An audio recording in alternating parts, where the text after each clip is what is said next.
Araw ng Lunes, pinangunahan ni Pangulong Ferdinand R. Marcos Jr. ang ceremonial signing ng Magna Carta of Filipino Seafarers. Layo ng batas na ito na isulong pa ang karapatan at kapakanan at pantay na oportunidad para sa mga Filipino seafarers saan man silang panig ng mundo. Araw ng Martes, pinangasiwaan ni Pangulong Marcos ang sectoral meeting sa Malacanang. Dito tinalakay ang mga estratehiya para sa food at non-food inflation sa bansa. Sa kaparehong pulong, inilatag kay Pangulong Marcos ang mga effort na ginagawa ng pamahalaan upang malabanan ang African swine fever. Araw ng Miyerkules, ika-25 ng Setyembre, pinangunahan ni Pangulong Ferdinand R. Marcos Jr. ang ika-6 na LEDAC meeting sa Palasyo. Sa pulong, muling nakakuha ng suporta mula sa Kongreso at Senado ang Pangulo para sa pagsasabatas ng mga panukalang prioridad ng administrasyon na layong iangat ang buhay ng mga Pilipino.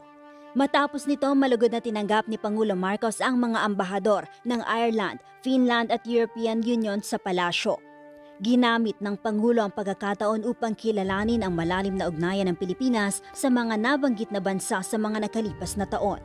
Habang ginamit rin ng Pangulo ang pagkakataon upang manawagan na magsilbing tulay ang mga ambahador para sa pagpapatatag pa ng ugnayan ng Pilipinas sa kanilang mga bansa. Matapos nito, tinanggap rin ni Pangulo Marcos sa Palasyo si Palestine Ambassador His Excellency Saleh Assad Saleh Mohammad sa isang farewell call sa Malacanang. Sabi ng Pangulo, umaasa ang Pilipinas ng kapayapaan at katatagan para sa lahat. Araw ng Huwebes, ika-26 ng Setyembre, formal na ipinakilala ni Pangulo Marcos ang 12 senador na magsisilbing pambato ng Alyansa para sa Bagong Pilipinas.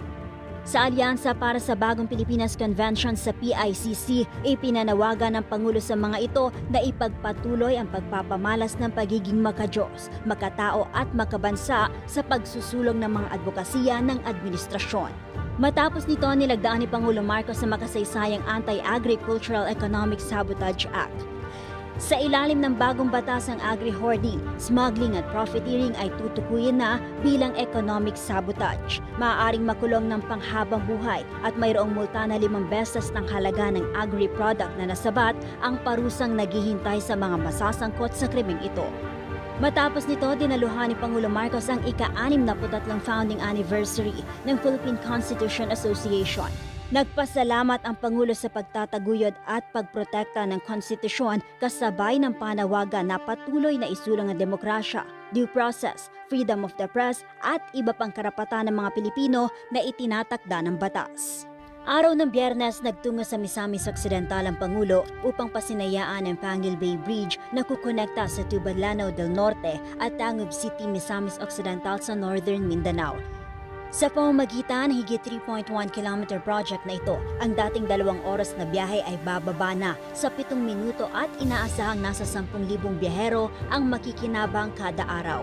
Matapos nito, sinaksihan ng Pangulo ang deklarasyon ng insurgency-free status ng Misamis Occidental na ayon sa Pangulo ay panibagong milestone sa kasaysayan at kampanya ng pamahalaan na isulong ang kapayapaan.